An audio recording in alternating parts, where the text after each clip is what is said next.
Walang sino man pagkatapos mo ang aabot sa iyong panahon, kahit na sa kalahati nito.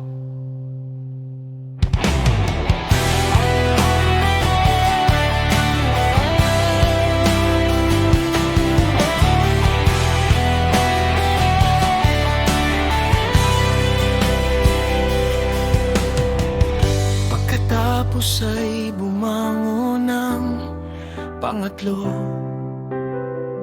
at naghari tulad ng nauna, at hindi na rin nagpakita muli. Gayon din ang nangyari sa lahat ng natitira. Isa-isa na ang bawat isa ay naghari, at pagkatapos ay hindi na nagpakita. Pagkatapos ay aking napagmasdan, at narito sa paglipas ng panahon, ang mga balahibong sumunod ay tumindig sa kanang bahagi, upang sila rin ay maghari.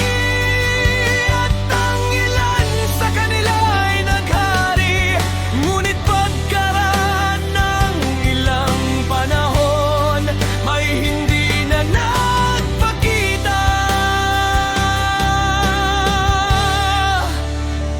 Sapagkat ang ilan sa kanila ay itinindig, ngunit hindi naghari. Pagkatapos nito, aking tiningnan, at narito ang 12 balahibo ay hindi na nagpakita. Gayon din ang 2 maliliit na balahibo.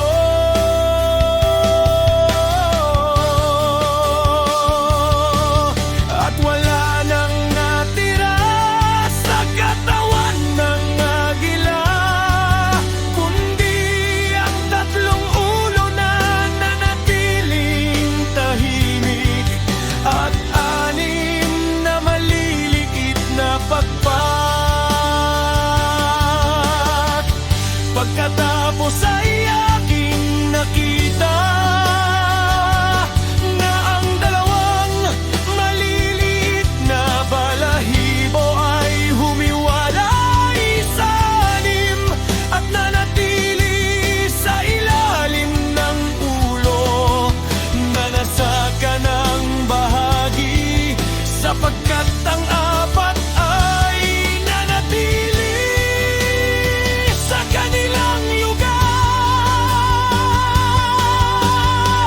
At aking napagmasdan, at narito ang mga balahibo na nasa ilalim ng pakpak ay nag-isip na magtindig at maghari.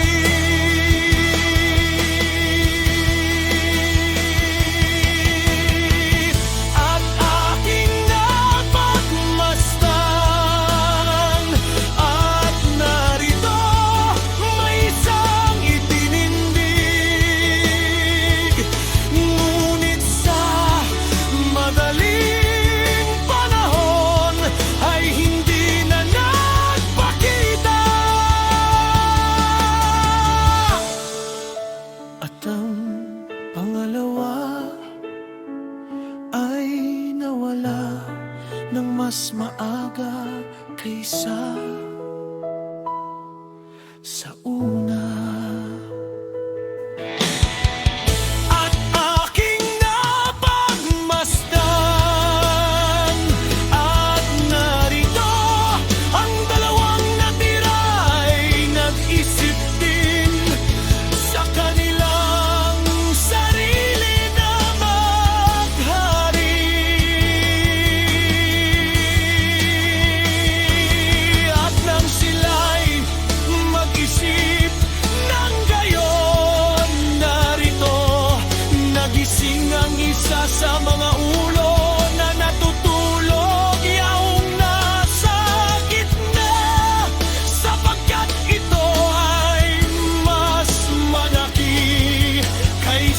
sa dalawang ibang ulo.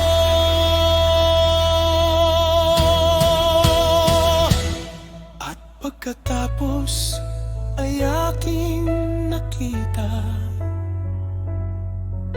na ang dalawang ibang ulo ay sumanib dito.